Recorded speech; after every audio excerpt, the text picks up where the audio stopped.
Hi everybody, this is Alchemist2 and I'm back again with another OUAT review. I just recently watched the episode Unforgiven, and yet again we're introduced to another part of Pinocchio's story arc. And we remember the past that he had is August, but of course Pinocchio doesn't remember any of this. He doesn't even recognize any of the pictures from his particular book, and everybody has their own particular book that the author had written and their own happy endings and etc. But we know as the viewers of the show who the author, or at least I have my theory of who the author really is, and I said before who I think it is in my review.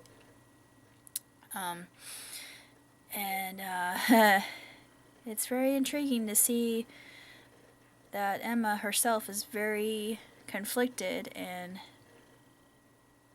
she is very complicated as a character, which makes her very interesting.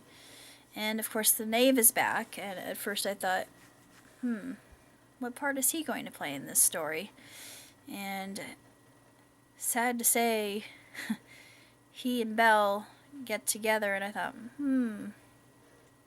that's interesting. I didn't think that was ever going to happen, but I always thought that the Knave of Hearts would move on, which he did. And of course, Rumpel, that gives him all the more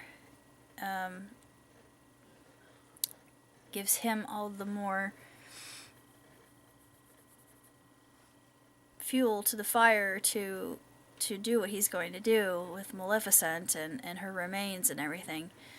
And I thought, oh no, this is not going to end well at all. This is bad. But we shall see what happens next. And when they go back to the past, of course, Prince Charming and Snow have their own incentive as to what they're keeping from Emma and why they were such helicopter parents, and making certain that she was shielded from her true origin. And I thought, how could you be so cruel to your own flesh and blood? Well, I have a theory on that as well. She's not really their flesh and blood, but anywho. They go to the forest and they ask the tree if the tree can help them remove. Yeah? Just a few more minutes. Okay. Okay. Alright. Anyway, sorry about that. As I was saying, I thought, Tree of Wisdom, are they going to go to a Pocahontas arc? It would be very intriguing if they did, even though Pocahontas really isn't a princess per se, and it's not historically accurate, but you know all that.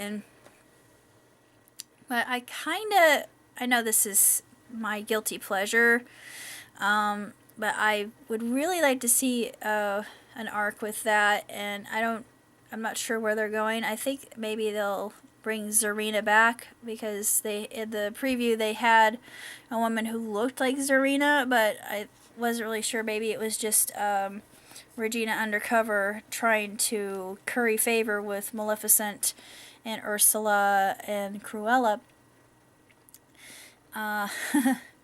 And of course, Gold up to his old tricks again. So this season is really quite multi-layered and multifaceted, so I'm very interested in seeing where they take it.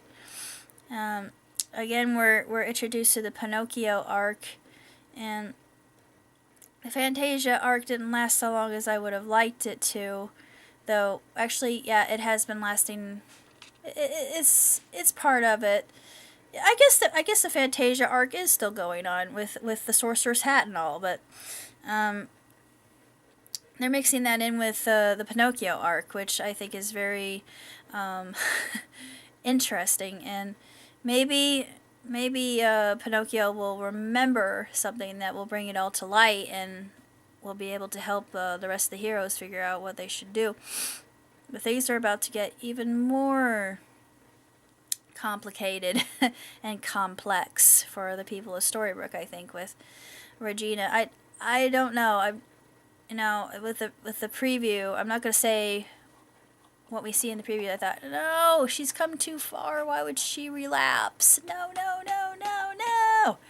But it's just like with Rumpelstiltskin. He is the evilest of evil characters, and I made a kind of comparison between he and one of my favorite Final Fantasy villains, Kefka Palazzo, and I don't know why. He just reminds me so much of him, and he is similar in a way, although Kefka would probably gut him and eat him for dinner. But it's just that, the same kind of laugh, although Kefka's laugh is definitely more disturbing. It's just a similar kind of twisted, devious, sardonic, sarcastic, garish way that he dresses, and it reminds me of Kefka quite a bit, and I thought I never saw it before, but now I do. I thought, yeah, that's why I like him so much, because I never got over my love affair with Kefka when I played Final Fantasy, but what can I say? Psychotic guys, what can you do? You love them and you love to hate them. The bad boys. But it's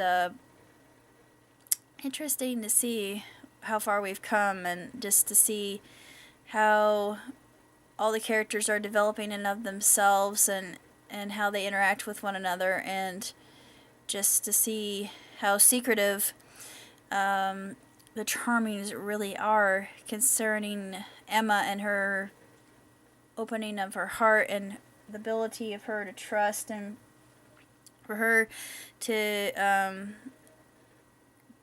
get back involved with Hook. And I thought,